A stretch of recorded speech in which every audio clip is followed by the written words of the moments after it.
Call, celui de mai 2024, avec 26 livres. Autant dire qu'on va vite avancer. Il y en avait beaucoup pour ce mois-ci, j'ai un peu abusé, beaucoup. Mais il faut le dire, c'est le mois de mon anniversaire. Et il y a aussi les Imaginales. Donc j'avais économisé un petit budget pour les Imaginales. Un joli budget déjà. Et bien sûr que mamie m'a offert quelques livres pour mon anniversaire lorsqu'on était là-bas. Ça explique un petit peu qu'il y en ait autant. On commence tout de suite avec les achats hors Imaginales, puisque j'avais déjà présenté une fois il y a longtemps les autres livres, avec Quoi qu'ils en disent de Noémie Dany chez Hugo New Romance.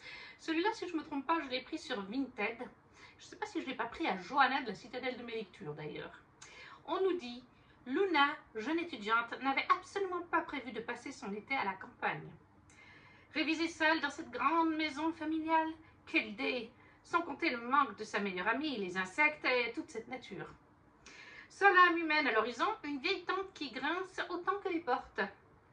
Puis que dire de ce voisin taciturne, peu aimable, qui a failli la renverser sur son vélo. Gabriel n'a pas de temps à perdre, agriculteur, il croule sous le travail, tout en essayant de gérer au mieux sa vie personnelle. Célibataire et papa d'une petite fille de 3 ans, il n'a que faire de sa nouvelle voisine pour l'été. Trop jeune pour lui, la pétillante citadine n'a pas sa place ici. Mais Luna s'ennuie et croise bien trop souvent le chemin de Gabriel. Quand le désir s'en mêle, tous les éléments se déchaînent. Est-ce que l'amour pourrait se trouver juste là où on ne l'attendait pas? Donc, quoi qu'ils en disent, chez Hugo de Noémie Dany, que j'ai eu en occasion. Je me suis aussi acheté un indocile, oui c'est exact, des Emma Green en format poche, chez Addictive. Et là, on nous dit, c'est un père célibataire et son cœur n'est pas à prendre. Elle ne va pas lui laisser le choix. Styliste un peu perché à l'âme écorchée, Calliope décide de prendre sa vie en main et d'affronter son passé. À 22 ans, la brune révoltée retrouve Willow, l'enfant qu'on l'a forcé à abandonner des années plus tôt. Seul obstacle à leur retrouvaille, le père adoptif de la petite. Lennon Hathaway, bien trop beau pour être vrai, trop riche pour être honnête, trop solitaire pour lui faire une place dans sa vie et trop méfiant pour croire en elle. Et pourtant, dans ses yeux verts, elle jurerait déceler une lueur d'humanité, peut-être même autre chose, un sentiment qu'elle n'attendait plus. Oui, avec ces deux-là, je donne dans les romances avec des enfants. Donc, âme indocile des Emma Green chez Addictive en format poche. J'ai aussi continué à me procurer Le sang et la cendre avec ce tome 4, La guerre des deux reines de Jennifer Alarmont-Root, paru chez De Saxus en format relié. Ils sont toujours aussi beaux. Voilà, ça se présente comme ceci et sous la jaquette, il est magnifique. Et celui-là a été lu en plus. J'ai pas vraiment besoin, je pense, de faire un grand résumé du sang et la cendre. C'est quand même une des sagas qu'on voit le plus passer avec Akotar, Kéléana. Dans Le sang et la cendre, hein, on est dans une romantécie où on va suivre Poppy, une jeune pucelle qui doit faire une attention spéciale et elle va rencontrer Hawk, un garde qui doit la surveiller. Et plus les tomes vont évoluer, plus leur romance va devenir passionnée, évoluer, et plus Poppy en elle-même va évoluer, et le world building aussi. Dans ce tome 4, on commence vraiment à avoir un arc mythologique qui se met en place sur la fin, surtout sur la fin, même si on commence un petit peu dès le début. Donc voilà, je ne vais pas résumer plus, je pense qu'on connaît Le sang et la cendre de Jennifer Alarmont-Root, le tome 4 chez De Saxus en relié.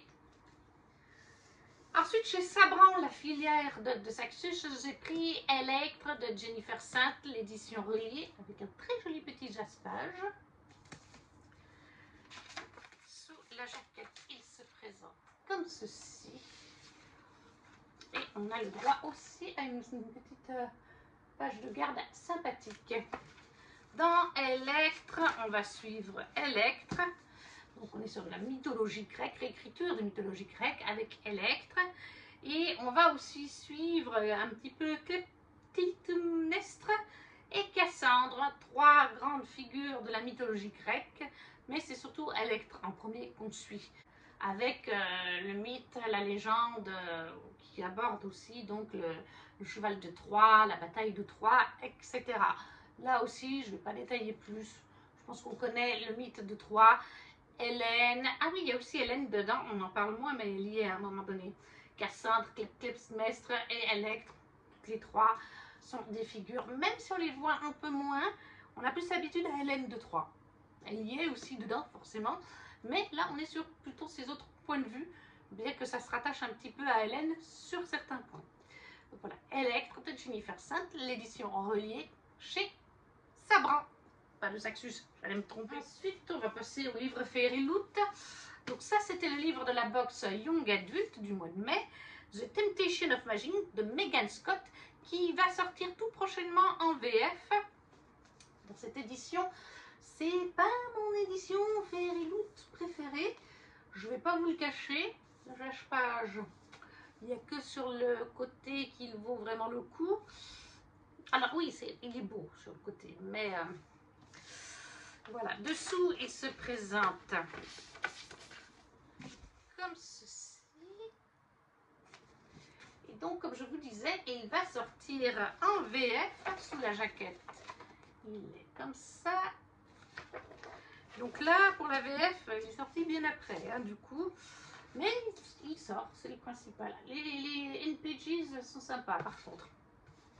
Je les aime bien. Voilà. Et donc, pour celui-ci, non, il est sorti en fait en français déjà. Mais j'ai l'impression qu'il n'a pas fait beaucoup parler de lui. Il est sorti chez Stardust en fin d'année 2024, en fait.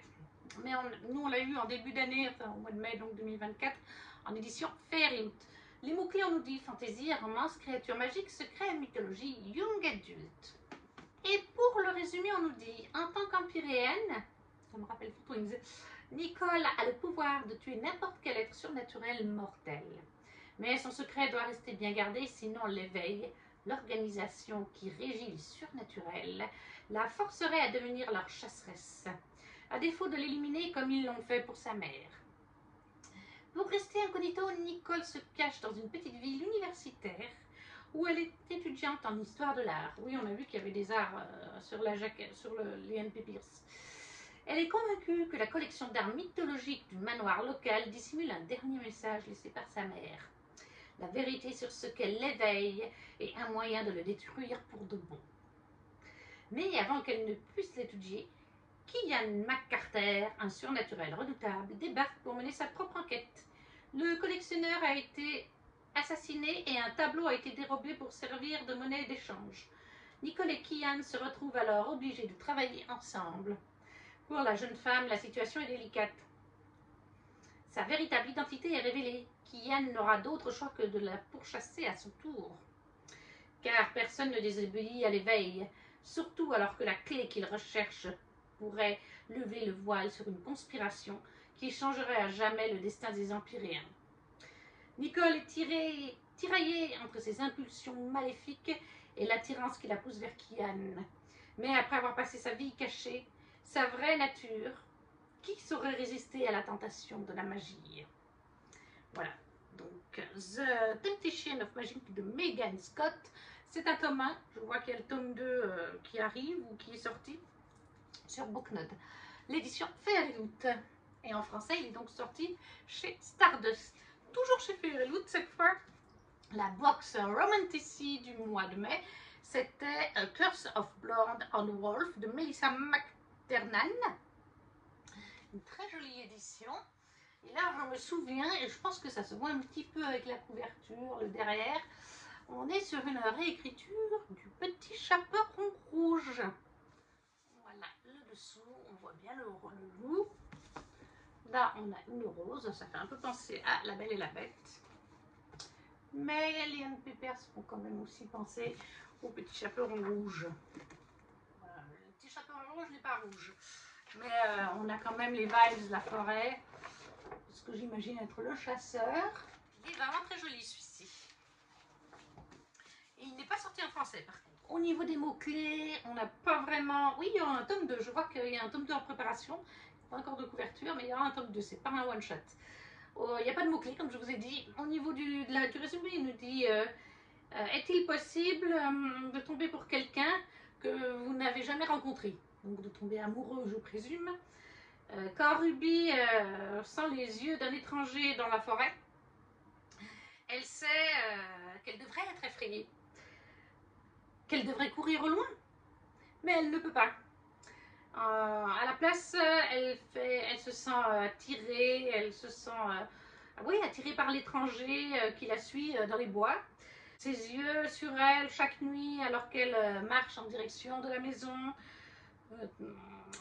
espérant entendre le bruit des branches et des feuilles sous ses pieds qui signalent qu'il est là. Est-ce qu'il va se révéler lui-même? Après tout, le destin ne fait pas d'erreur. Voilà, donc ça doit être plutôt sympa, il me fait bien envie. A Curse of Blood and Wolves de Melissa McTernan, l'édition Fairyloot, Romantic Book Only du mois de mai. Ensuite, j'avais reçu ma campagne Ulule, ma participation de la campagne Ulule de l'âme du vent chez Imeris Éditions. C'était la toute première parution de Imeris. C'est de Amandine Grosso. C'est un one-shot de fantasy young adulte. On nous dit: tu ne peux pas partir, tu m'as créé et bientôt nous serons légion. Tu ne peux plus t'enfuir, nous te suivrons. Nous te suivons. En tant que Siroc oracle de la cité d'Irémer, Baya déchiffre l'avenir dans les voûtes du vent. Son don si particulier la destine à servir les puissants. Mais dans les bas-fonds de la ville, là où pauvreté et désespoir se disputent les miséreux, une sombre maladie s'est réveillée. Contrainte à l'exil pour sauver ce qu'elle aime, Baya devra déjouer les pièges du désert et prendre le mal de vitesse. Car les affamés approchent et leur faim est contagieuse. Plongez avec Baya dans les sables de l'oubli pour une aventure qui changera à jamais sa destinée. Alors, il est très très joli. Très beau travail d'édition sur ce premier recueil collector. C'est un collector chez Imeris. Lors de la campagne Ulule, vous avez le collector. Vous avez une ville volante, ouais, dans le désert. Vous avez donc le collector et le brochet. Et après, une fois la campagne finie, ils gardent un petit stock de reliés pour les salons littéraires uniquement. Vous pouvez commander sur internet, sur Fnac, etc., Cultura, vos libraires habituels, mais ce sera le brochet qui vous parviendra. Donc c'est une édition qui n'existe plus. Je crois qu'ils ont tout vendu sur les premiers salons qu'ils ont fait. Ça reste donc un collector. Il y avait un marque-page, je ne me rappelle plus s'il y avait d'autres choses. Et voilà, l'âme du vent d'Amandine Grosso, oui c'est ça, chez Imeris Éditions. C'est la maison d'édition de Tristan, le mari ou le compagnon de Rêve ta vie un lecteur de Louise. Ensuite, je me suis pris en auto-édité en relié, là aussi. Ombre, oui. Non, pas du tout. Chant d'ombre et de cendre, le tome 1 de Marine M. Keller. Là aussi, il est en relié, il est très très joli. C'est une illustration de Nicolas Jamonneau, si vous vous posez la question. C'est de l'auto-édité. On le trouve encore sur le site internet de l'autrice. Je crois qu'actuellement, il y a les 4 tomes qu'on peut précommander d'ailleurs. Enfin, commander. Il y a des petites mises... voilà, il y a une mise en page très sympa. Il est lui aussi, celui-là. D'ailleurs, c'était le cas... ah, mais il y avait juste Electre et... le sang et la somme pour l'instant. Et celui-ci. On nous dit, depuis l'aube des temps, guerre sanguinaire, alliance périlleuse et subtil jeu de cours sont le quotidien des archipels. Esrat, aspirant officier, tente d'intégrer les prestigieux rangs de l'armée de son pays, une tâche plus difficile qu'il n'y paraît. Propulsé dans l'un des sanguinaires royaumes de l'Ouest, Ezrant y voit une chance inespérée de faire ses preuves. Après tout, aucun espion n'est revenu de ces contrées. Ramener des informations est un pari dangereux qui lui promettrait une ascension fulgurante au sein de l'armée. L'exploration de ces terres fascine le jeune espion, pourtant l'ombre du fléau, une redoutable reine, semble planer davantage sur chacun de ses pas. Au cœur d'un voyage entre fascination, révélation et danger, Ezrat découvre les nuances d'un monde inconnu. Sera-t-il néanmoins prêt à sacrifier son avenir pour le découvrir? Voilà, donc Marine M. Keller en auto-édité, Chant d'ombre et de cendre, le tome 1. Je me suis aussi procuré Dark Shore, le tome 2 de Daniel L. Jensen, paru chez Big Bang, dans sa jolie édition, je ne sais pas comment on appelle ça, avec les pages, on dirait un vieux grimoire, et il y a plein de poils de chat, je m'en excuse. Lui n'est pas encore lu non plus. Là, on est dans le tome 2. Voilà, c'est ça. C'est un peu comme avec le Pont des Tempêtes, vous savez, ça fonctionne par 2 tomes. Là aussi, et on suit différents couples dans le Pont des Tempêtes. Et là aussi, un tome sur 2, on va suivre des personnages différents. Dans le premier tome, on suivait, je ne sais plus comment s'appellent les 2 protagonistes. On était beaucoup en mer sur un océan avec une fille pirate et un capitaine ou quelque chose comme ça dans une armée. Un peu enemies to lovers. Et là, on va suivre en fait Lydia, qui est en fait la meilleure amie de l'héroïne du tome 1. Et on nous dit 2 amis séparés, une mer sans fin, un océan de mensonges et d'aventures. Parce que Lydia, je me rappelle, dans le tome 1, au tout début, elle doit faire un mariage arrangé que son père a organisé avec un noble du royaume qu'elle n'aime pas du tout, qu'elle n'a pas envie d'épouser. Et je me rappelle que son amie, mais je ne sais plus comment elle s'appelle, va l'aider, entre autres, en lui révélant des choses qu'elle est censée garder secrètes, c'est-à-dire qu'il existe un autre continent ou une île immense, je ne sais plus si c'est une île ou un continent, qui est caché par l'océan, qui est caché par une sorte de magie que seuls certains pirates comme elle possèdent. Et l'autre royaume d'où vient Lydia ne doit surtout pas découvrir que ce continent, cette île existe, parce que sinon ils voudront se l'approprier, parce que c'est un peu un peuple conquérant, c'est un peu un peuple barbare aussi. Et elle va révéler quelque chose à Lydia. Et en fait, le lendemain, Lydia, elle est morte. Je crois que c'est annoncé qu'elle est morte ou qu'elle a disparu, certainement morte, noyée. Mais en fait, eh bien là, on découvre que Lydia est simplement partie, je crois, pour cet autre royaume mystérieux dont lui avait parlé son ami. Même si pour l'instant, son ami pense toujours qu'elle est morte. Donc je n'en dirai pas plus parce que c'est un tome 2 et que j'ai peur quand même qu'on nous parle de ce qui s'est passé dans l'intrigue du tome 1 avec les 2 autres personnages.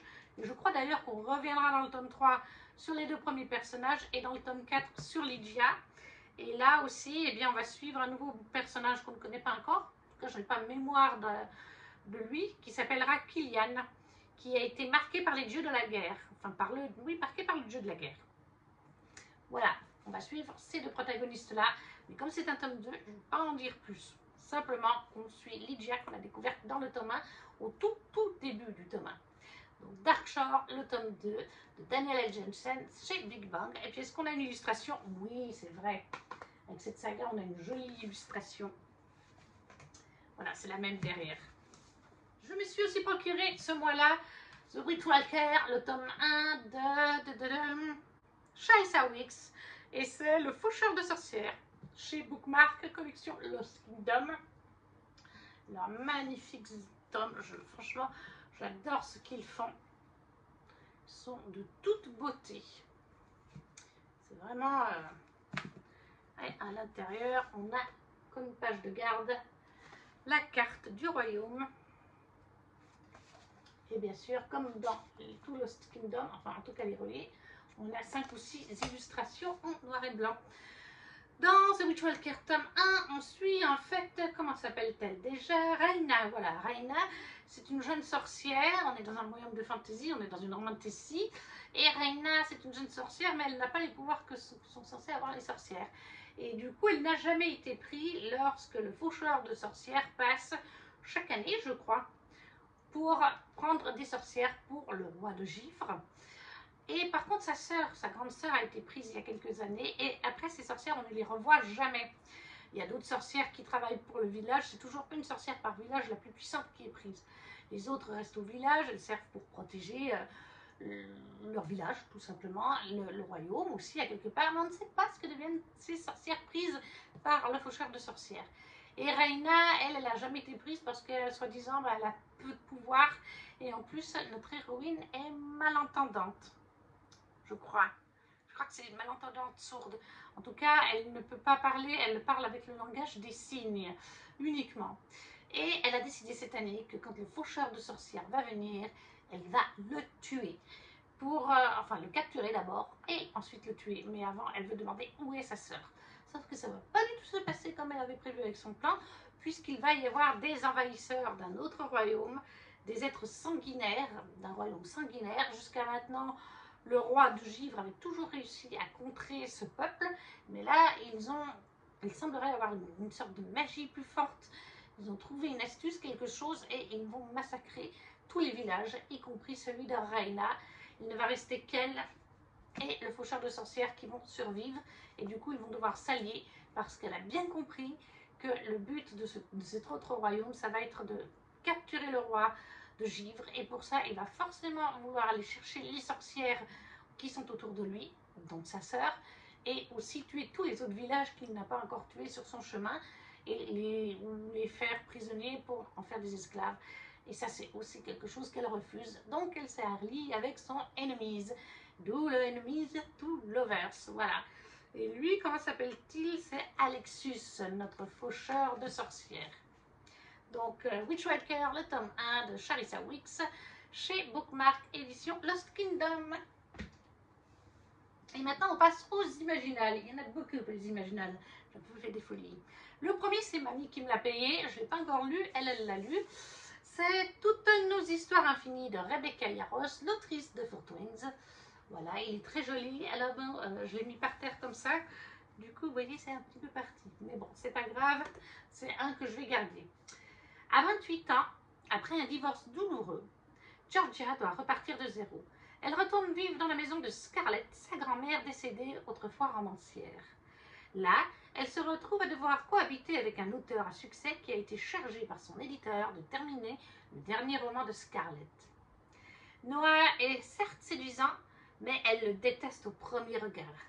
Pourtant, peu à peu, à force de travailler ensemble sur le manuscrit inachevé, ils apprennent à se connaître et même à s'apprécier. Lorsqu'ils découvrent d'anciennes lettres, Noah et Georgia comprennent pourquoi Scarlett n'a jamais terminé ce livre, qui raconte sa véritable histoire. Un amour tragique avec un mystérieux pilote de la Seconde Guerre mondiale. Et si Georgia et Noah parviennent à écrire le dernier chapitre de cette histoire, peut-être pourront-ils aussi réparer les erreurs du passé. Voilà, je sais qu'on est sur une double temporalité parce que Kimi Collection l'a lu. Donc on a le présent avec Noah et Georgia. Et on aura le passé avec la grand-mère Scarlett et son love interest pendant la Deuxième Guerre mondiale. Donc Rebecca Yarros, Toutes nos histoires infinies, c'est chez Eden. City Édition, pardon, City Édition. Ensuite, je me suis pris Perline, le tome 1 de Ghislain Fernandez, aux éditions Fantasy Park. C'est un roman jeunesse, mais ça se lit aussi beaucoup par les adultes. Comme il me disait, il y a différentes catégories de jeunesse, mais de nos jours, beaucoup d'adultes lisent de la jeunesse. Perline est une jeune fille qui rêve d'explorer le monde magique d'El-Loup. Elle est impatiente de faire la connaissance des mystérieuses Amazones de la forêt ensorcelée, de croiser le chemin des licornes aux couleurs étonnantes. Elle a aussi hâte de survoler le pays des gobelins pour foncer vers Mirapolis, la capitale des sirènes des mers du Sud. Même si elle sait que sa mère, la reine des fées, le lui a interdit. À l'approche de l'hiver, tandis que tous se calfeutrent dans leur foyer, le père d'Eogan doit braver les caprices du temps pour mener une enquête sur le vol d'une pierre magique au pays des licornes. Perline va alors prendre part, malgré elle, à cette incroyable expédition, découvrir que le monde d'El-Loup est bien plus vaste qu'elle ne l'aurait imaginé et bien plus hostile que ce que lui avait raconté son ami Eogan. Les épreuves qui les attendent lui feront oublier son statut de princesse pour devenir une guerrière, pas comme les autres. Perline, le tome 1, est-ce qu'il y a un sous-titre? Non. Exotia, peut-être, de Ghislain Fernandez, aux éditions Fantasy Park. J'ai aussi pris Le Manoir de Castelcats, le tome 1 de Alain Tépus-Sigur, c'est Scrinéo, et lui, il est lu.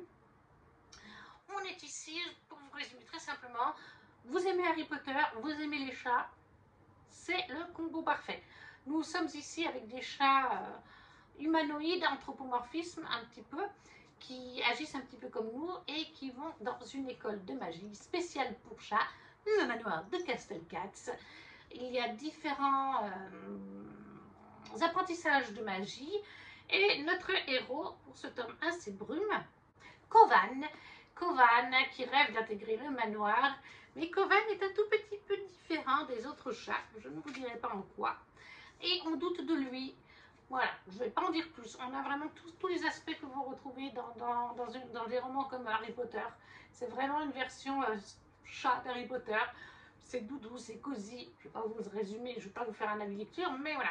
Pour le manoir de Castelcats de Alain T. Puységur chez Scribnéo, le tome 1. D'ailleurs, est-ce qu'il y a un nom? Oui, c'est l'automne des aspirants. Ce sera un tome par saison. L'hiver est sorti, le printemps aussi, et l'été sortira en 2026, si je ne me trompe pas.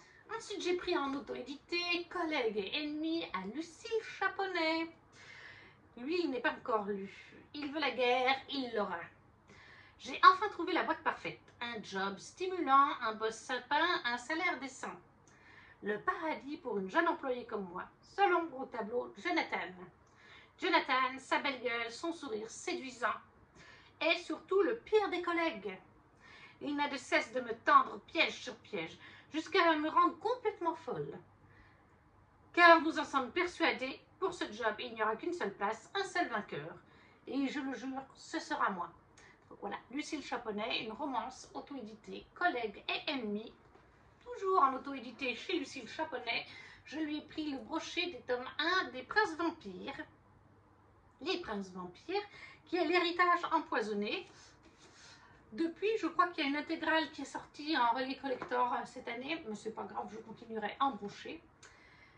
Il n'aurait jamais dû lui succomber. À présent, il est trop tard. Ryan est l'héritier du trône vampirique, une place qu'il renie depuis plus de 100 ans. Lors d'une énième sortie chez les humains, pour oublier sa condition, il commet l'irréparable. Il mord une humaine. Pire, il en fait sa liée. Or, cet acte pourrait entraîner une rébellion contre la famille royale et les condamner à mort. Ryan n'a donc d'autre choix que de le cacher, alors que son mariage avec une noble vampire approche à grands pas. Entre secret et trahison à la cour vampirique, la couronne survivra-t-elle? Voilà, donc Les Princes Vampires, le tome 1 de Lucille Chaponnet, en auto-édité. Toujours en auto-édité, en fait, pas vraiment parce que c'est une petite maison d'édition, mais c'est l'autrice de cette saga qui a créé cette maison d'édition, Les Prélats de Phanéa, le tome 3 de C. Abécassis Weigel, et c'est l'alliance d'Amiran, et donc c'est chez édition Ferril. Voilà, c'est elle qui a créé cette maison d'édition. Là, c'est le tome 3, donc je ne vais pas vous en parler, mais dans le tome 1, on suit en fait une jeune femme qui s'appelle Asté, voilà. Asté, et Asté, elle vit dans un royaume de fantasy inventé, mais qui est en fait parallèle au nôtre, dans une dimension parallèle. Et ses parents et elle font partie, gouvernent une des contrées d'un royaume.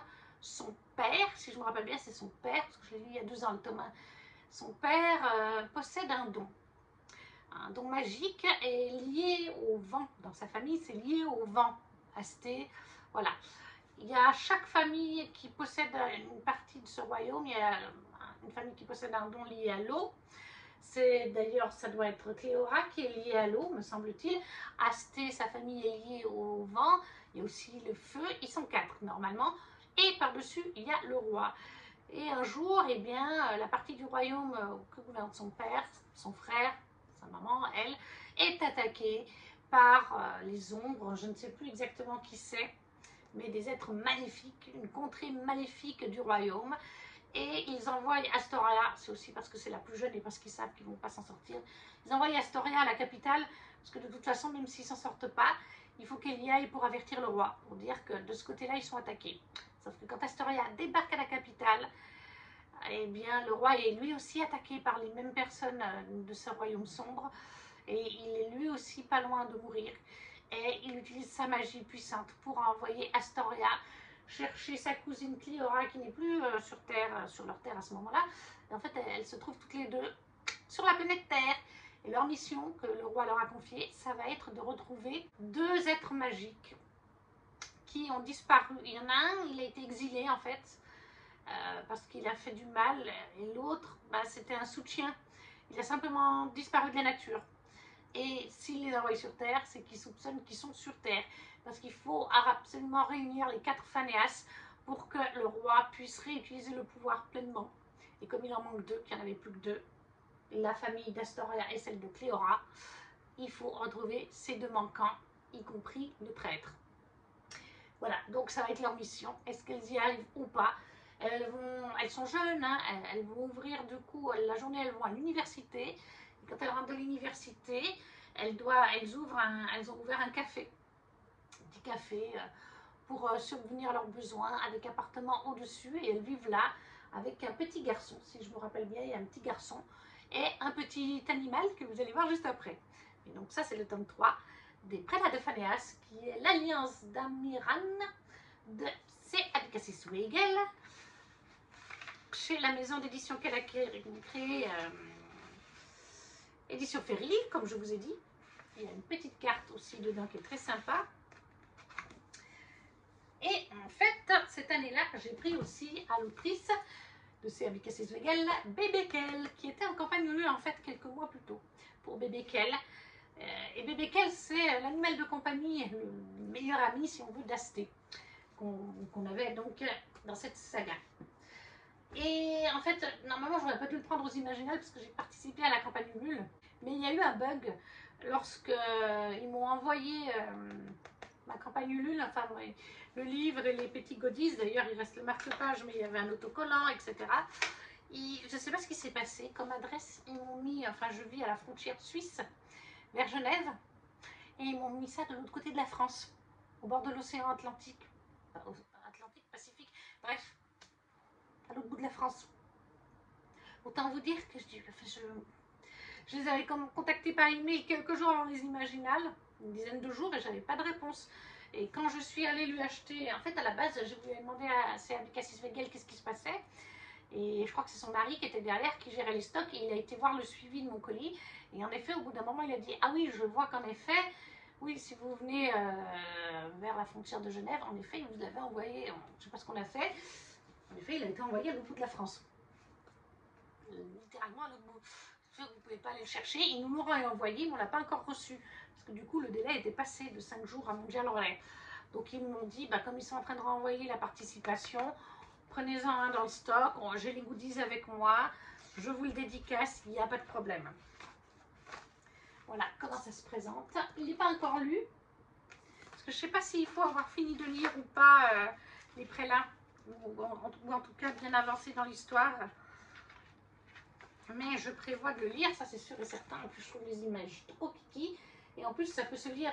Mais je crois que, oui, c'est pour les enfants aussi de toute façon. Mais je crois que ça peut se lire quand même indépendamment des prélats. Donc voilà, c'est Bébé Kell et l'œuf mystérieux de C. Abécassis Weigel, en auto-édité chez Édition Ferry, sa petite édition d'édition à elle. Ensuite, j'ai pris à Ariel Holz Sentiments, Magie et Sentiments, les secrets de Longdown chez Slalom. Très jolie édition. Alors lui, il n'est pas encore lu, mais il me fait très envie. Voilà, l'intérieur se présente comme ceci. Et là, on nous dit mariage arrangé, secret bien gardé et mage redoutable. Redouté. Cela fait des siècles que la Terre et la Lune n'ont plus aucun contact, mais en 1855, la situation politique a changé et un mariage est évoqué pour entamer les négociations de paix. Luc Exter est un mage redouté, expert en duel et connu pour ses frasques amoureuses. Il est le bras droit du prince héritier des Terriens. Sa sœur Rebecca est ainsi désignée pour épouser Nathanaël, l'aîné de la famille la plus puissante des Lunaires. La rencontre a lieu à Buckingham Palace, où les premiers se découvrent sans déplaisir. À cette occasion, le mage Luc fait la connaissance de la belle et mystérieuse Shiva, la sœur de Nathaniel. L'ambiance est électrique, tous deux sont là pour protéger leur famille et leur souverain. Mais sont là leur seule mission, au cœur de Longdown, en effervescence, marquée par les meurtres sanglants du vampire de Blackchurch et des négociations diplomatiques sous haute tension, les secrets sont partout qui dissimulent les rapprochements les plus inattendus. Donc on est en fait sur notre planète Terre, mais une version alternative, comme vous l'aurez compris, où il y a des vampires, où on n'est pas à Londres, mais à Longdown, et pas à Buckingham Palace, mais à Buckingham Palace. C'est toutes les petites subtilités. Moi j'aime bien Ariel Holz, je ne l'ai pas encore lu celui-là, donc j'ai hâte de le découvrir. Il est aussi dédicacé d'ailleurs. Donc, Magie et Sentiments, le tome 1, Les secrets de Longdown, d'Ariel Holz, chez Slalom. En fait, il y a un tome 2, mais je crois que c'est indépendant les uns des autres. Je ne crois pas qu'il y a besoin forcément de lire le 1 pour pouvoir lire le deuxième. Ensuite, il y avait Corrigan Édition l'année passée aux Imaginales et je leur ai pris le tome 3 en relié du Royaume des Corbeaux, qui est la maison aux promesses ardentes de Olivia Wildenstein. Très jolie édition. Bon, déjà, c'est un peu moins mon truc, mais c'est pas grave. Dessous, il se présente comme ceci, très très joli. Il y a bien sûr, ah non, il n'y a pas d'illustration, je pensais qu'il y avait une illustration, my bad. Et la dust jacket, le dessous, est illustré. C'est un tome 3, donc je ne vais pas vous parler de ce dernier, mais pour parler un petit peu du tome 1, on suit en fait une jeune fille, mi-fae, mi-humaine, c'est Fallon, oui, c'est ça. Et Fallon, en fait, on est dans un royaume de fantasy inventé, mais qui ressemble un petit peu à Venise. Il y a plusieurs îles, je crois qu'on les voit d'ailleurs, il y a une carte de mémoire. Voilà. Il y a en effet sur le bas de la carte, on voit que c'est des petites îles, comme à Venise, ça fait comme des rues, etc. C'est tout sur l'eau. Et Fallon, elle vit dans le quartier humain, de mémoire, si je me rappelle bien. Les Fae la considèrent très mal, elle est très mal vue comme étant une moitié-moitié.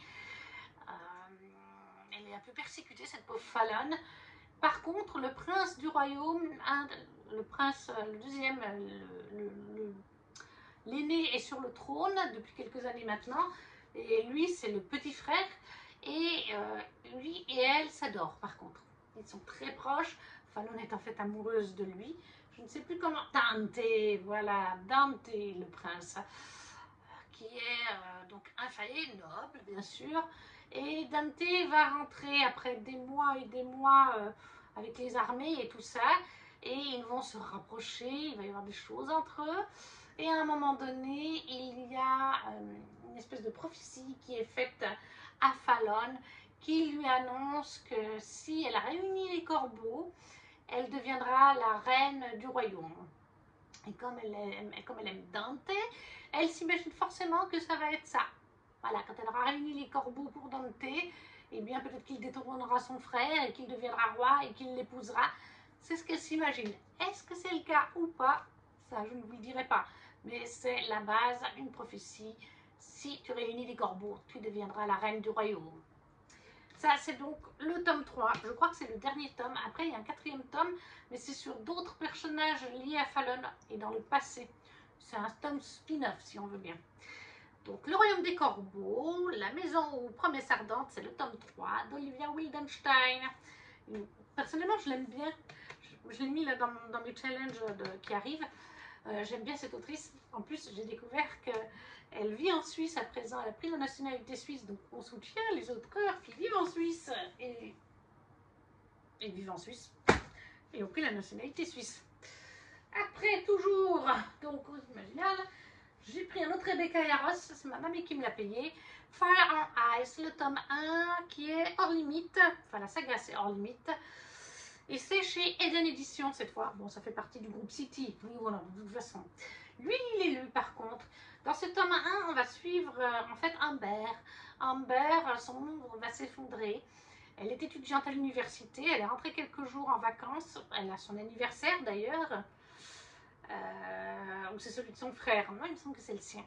Et malheureusement, son papa est militaire. Ou plutôt, il est médecin militaire. Donc techniquement, il court moins de danger dans son métier puisqu'il est militairement placé dans les hôpitaux militaires. Sauf que malheureusement, eh bien, ce matin-là, lorsque la porte, ça va sonner à la porte et qu'elle va ouvrir avec sa maman, on va leur annoncer le pire. Le papa, qui était juste médecin militaire, est décédé puisque les ennemis ont bombardé l'hôpital où il travaillait au niveau de la guerre et il est mort. La maman va s'effondrer. Vraiment, ça va devenir une loque. Il n'y a pas d'autre mot. Un fantôme. Elle va plus s'occuper de ses enfants. Eden, c'est l'aîné, mais elle a un tout petit frère et une sœur du milieu qui a genre 12-13 ans, qui commence à être adolescente. Et il n'y a plus qu'Eden. Il n'y a plus qu'Eden et sa mamie, la mère de son père, donc sa grand-mère paternelle. qui va les rejoindre, qui va rester avec eux un certain temps, parce que la mère, vraiment, je vous le dis, mais pendant des jours, des semaines, c'est à peine si elle est vivante, elle se soucie plus de ses enfants, de les nourrir, de les habiller, de les protéger. Voilà, c'est Eden et sa mamie qui portent tout ça, même si c'est plus Eden, parce que sa mamie a déjà vécu ça dans le passé avec son mari, et puis qu'elle ne sera pas toujours là pour s'occuper de sa famille, même si elle aime sa famille, elle vit ailleurs. Et Eden, elle a un petit copain, sauf que malheureusement, ça ne va pas très bien se passer entre eux, je ne pourrais pas vous dire pourquoi, ça vous spoilerait. Et là, elle va tout d'un coup retrouver Josh Walker, l'ancien bad boy du lycée, qui la faisait tant craquer. Il refait éruption, parce qu'en fait, c'est le coach de son petit frère en hockey. Donc, lui va être présent pour elle, lui, il va la soutenir. C'est une belle romance. Elle est très triste vis-à-vis du début, mais elle a aussi de très beaux aspects à la fin. Il y a des très belles choses mises en avant. Enfin voilà, moi j'ai beaucoup aimé. C'est vraiment très touchant. C'est une belle romance. Donc, Fire and Ice, qui est le tome 1 de la saga Hors Limite de Rebecca Yarros. Encore une fois, c'est l'autrice d'F for Twins, parce qu'elle fait autant de la romantique que de la romance. Chez Eden Édition. Ensuite, j'ai pris à l'actrice Myrina Holmes, le tome 3, qui est Cadavres exquis, c'est les éditions Black Ink. C'est les anciennes couvertures. J'avais pris le tome 1 en 2023 à Anna, j'ai pris le tome 2 en 2024 et le tome 3 sur la boutique, parce qu'Anna m'avait dit, attention, les couvertures vont changer, on va bientôt mettre ça en place. Et donc après, ces versions n'existent plus. Enfin, vous les trouvez sur Vinted, mais plus sur le site de Black Ink. Dans Myrina Holmes, parce que là c'est le tome 2, on suit Myrina Holmes, on est dans un univers, en fait on est dans un monde parallèle au nôtre. On peut aller dans notre monde ou aller dans un monde qui est Infernum, voilà. C'est le monde des démons, tout simplement, Infernum. Et Myrina Holmes est une demi-démone. On a les démons pêcheurs et on a les démons, comment ils s'appellent, les pêcheurs. Donc avec les démons de la gourmandise, de la tentation, enfin, je ne sais plus comment ils s'appellent maintenant, gourmandise, avarice, colère, envie, orgueil, etc. Et on a en face les démons vertueux, qui eux sont avec la justice, la tempérance, la foi, l'espérance, la charité. Et Myrina est un croisement. Ses parents, il y en a un qui était démon vertueux et un qui était démon pécheur. Et ça en fait une créature rarissime qui normalement n'existe que très peu, voire pas du tout. Ce qui fait que Myrina a deux côtés dans sa personnalité. Elle a un côté démon pêcheur et elle a un côté vertueux. Là, on ne nous dit plus lesquels c'est. Mais voilà. Et elle a profité de ces deux aspects pour devenir une excellente traqueuse au bureau des traqueurs, parce qu'il y a un gouvernement, forcément. Et les bureaux des traqueurs, il y a des démons vengeurs, des démons pêcheurs, des démons vertueux, qui s'allient pour faire régner l'ordre, que ce soit sur Infernium ou sur Terre. Ils doivent mener des enquêtes. Quand il y a un démon qui pète les plombs, ils doivent l'emprisonner ou le tuer. Voilà. Elle est très badass. Elle est très indépendante. Et en fait, elle va rencontrer Kellen Willis, qui est un politicien du royaume d'Infernum, haut placé. Il brigue le poste le plus haut placé, qu'il le mettrait à quelque part comme étant le président, si vous voulez, du royaume. Mais elle le déteste. Elle trouve qu'il a une grande gueule, elle trouve qu'il il se prend pas pour de la merde, etc. Et surtout, elle découvre que c'est le petit ami de sa sœur, Ondine, qui elle est 100% pécheresse. Sauf que dès que Kellen voit Myrina Holmes, il a beau être avec Ondine en couple, c'est pas un couple, voilà, surtout pour Kellen, il continue d'aller forniquer à gauche et à droite. Et dès qu'il voit Myrina, et dès qu'il voit qu'en plus Myrina, en plus de ne pas vouloir de lui, en plus d'être belle, elle ne le veut pas, ça devient un challenge pour lui. Il aura Myrina Holmes coûte que coûte, il s'en fout que ce soit deux sœurs, il n'en a rien à faire. Et le problème, c'est que même si Myrina déteste son caractère, elle ne peut pas s'empêcher de le trouver hyper canon. Et justement, son don de pêcheur, il me semble que Myrina, qu'elle est stuprène. Et stuprène, c'est tout ce qui est un peu lié au sexe, etc. Et lui, Kellen, ce politicien haut placé, il est un hybride, je crois qu'on appelle ça un hybride. il a les 7 péchés capitaux. Ça, c'est jamais arrivé. C'est le seul et unique de la race de démons à avoir les 7 péchés capitaux, ou les 7 vertueux, qu'importe, c'est le seul. Donc il a un caractère de feu. Il a la paresse, la gourmandise, il les a tous. Donc ça fait un micmac, un sacré caractère. Et ça, c'est le tome 2. Donc Myrina Holmes de Anatrice, tome 2, qui est Cadavre exquis chez Black Ink Édition. Ensuite, j'ai pris en auto-édité toujours de Maddie Plume, pardon, Kezia, la fille de Targit. Très, très jolie édition reliée, j'aime beaucoup. Et si je ne me trompe pas, la couverture est de Tiff. Oui, c'est ça. C'est Tiff qui a fait la couverture. C'est comme ça que j'ai connu cette saga qui m'a donné très envie. Là, on nous dit, sur les terres de Targit, une souveraine illégitime instaure la censure et fait régner la terreur. Qui pourrait défier celle qui a osé assassiner sa propre famille pour prendre le pouvoir? Sans doute pas Kezia, princesse rescapée du massacre, qui se cache dans un petit village loin de la capitale, à moins que son destin ne la rattrape. Et si il a le visage d'un soldat ennemi, comment lui résister? Voilà. Kezia de Maddie Plume, le tome 1, la fille de Targit, en auto-édition.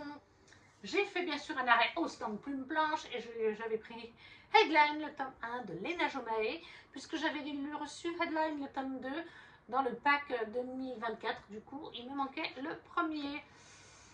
Là, je sais qu'on est dans un truc un petit peu loufoque aussi, il faut le prendre au second degré, il y a plein d'humour. Alex est une journaliste en devenir. Une journaliste qui n'a pas encore eu son premier véritable article. Celui qui ferait décoller sa carrière, celui qui révélerait son immense talent. Cora, sa meilleure amie, est flic. Ensemble, elles se lancent dans une enquête au sein du quartier surnaturel. Un endroit qu'Alex fuit comme la peste depuis toujours. Seulement voilà, les cadavres de jeunes femmes commencent à s'accumuler. Si rien ne semble les relier, elles portent pourtant tout un mystérieux bracelet rouge au poignet.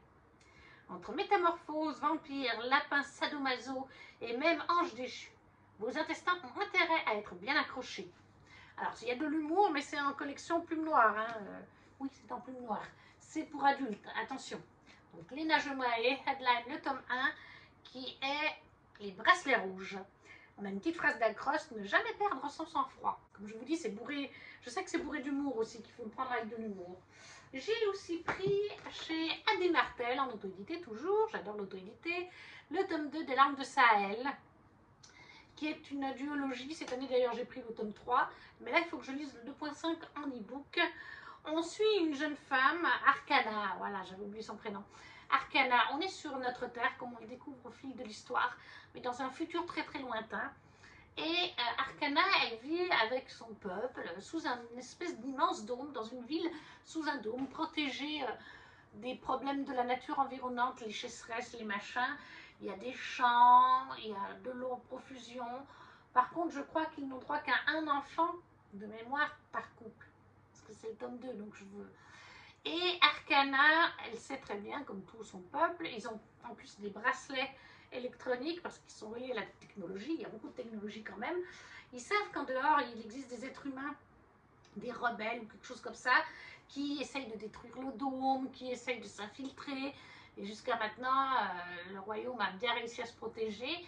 Et un jour, ils vont capturer des rebelles qui étaient là pour détruire le dôme et ils vont être exécutés un par un. Seulement, on ne sait pas pourquoi. Enfin, Arcana ressent quelque chose sur un des rebelles, un homme. Elle est attirée par lui, elle décide de le sauver. Elle a le droit de le faire d'ailleurs. Elle invoque une loi qui fait qu'en fait, elle va devoir l'épouser. Donc, elle va l'épouser sous le dôme, le jour même ou le lendemain. Il ne lui parle même pas, il ne parle certainement pas la même langue, c'est un sauvage. C'est comme ça que les gens perçoivent ce peuple de rebelles. Et puis, en fait, eh bien, après le mariage, Arcana, on va lui dire, oui, mais en fait, maintenant, tu as épousé ce Gugus, donc tu pars du dôme avec ton Gugus.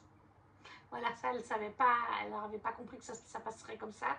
Donc, elle se retrouve dans le désert avec lui et il va l'amener malgré lui jusque chez lui, dans un petit village où il vit avec d'autres personnages.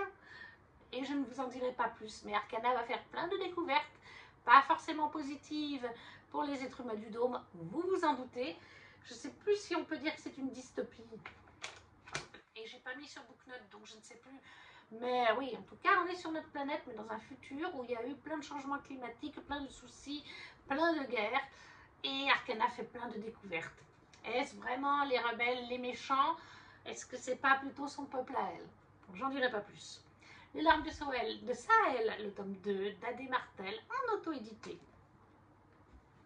Toujours à Adé Martel, mais pas en auto-édité. C'est chez Kalman Levy. Je lui ai pris le tome 1 de La folle destinée des Kerdelec, un secret bien gardé. C'est une duologie. J'ai acheté le deuxième tome cette année. Et là, on nous dit une fille cadette, la noblesse bretonne, un papier volé. Engouffrez-vous dans les aventures captivantes des Kerdelec. Alors, c'est marqué Aurore Drécourt. Parce que Adé Martel, c'est son premier roman, sa première duologie qui a été publiée en maison d'édition. Elle a décidé que quand elle est en maison d'édition, elle se fera appeler Aurore Drécourt. Adé Martel. C'est ses initiales en auto-édité. Et pour l'auto-édité, elle garde Adé Martel. Comme ça, elle se démarque. Donc là, on est en maison d'édition. Tout l'univers de Sophie, fille cadette du baron de Kerdelec, vient de s'écrouler. Lors du grand bal donné hier à Rennes, le précieux acte de baptême qui allait assurer l'avenir des Kerdelec a été volé. Pire, son frère jumeau Étienne a disparu et le double choc est si grand que leur père, le baron, est victime d'une attaque. Mais Sophie est une jeune fille courageuse et libre, bien trop pour les convenances, dirait sa mère. Prête à tout pour sauver les siens, elle est consciente qu'elle ne pourra rien faire en tant que femme. Elle décide de partir à la recherche de l'acte volé en se faisant passer pour son frère jumeau. Après tout, ils ont joué à échanger leur place durant toute leur enfance sans se faire repérer. Commence alors pour elle une enquête périlleuse dans un monde impitoyable dont elle ne connaît pas les codes. Quête d'autant plus déroutante que le séduisant et provoquant comte de Camac revendique lui aussi l'héritage. Donc la folle destinée des Kerdelec, Aurore Drécourt, qui est donc aussi Adé Martel, chez Kalman Levy, c'est le tome 1. Et enfin, le dernier livre de cette vidéo, je vous ai dit, il y en avait beaucoup. C'est un beau livre du Héron d'Argent, c'est les contes japonais par Shitake. C'est l'illustratrice Shitake. Elle fait toujours un travail magnifique sur ses livres. Alors, celui-là, par contre, n'a pas de page de garde. Parce qu'à l'heure actuelle, ceux qui font en campagne nulle ont toujours des pages de garde illustrées. Mais encore une fois, un magnifique travail. Et lui, il est lu aussi.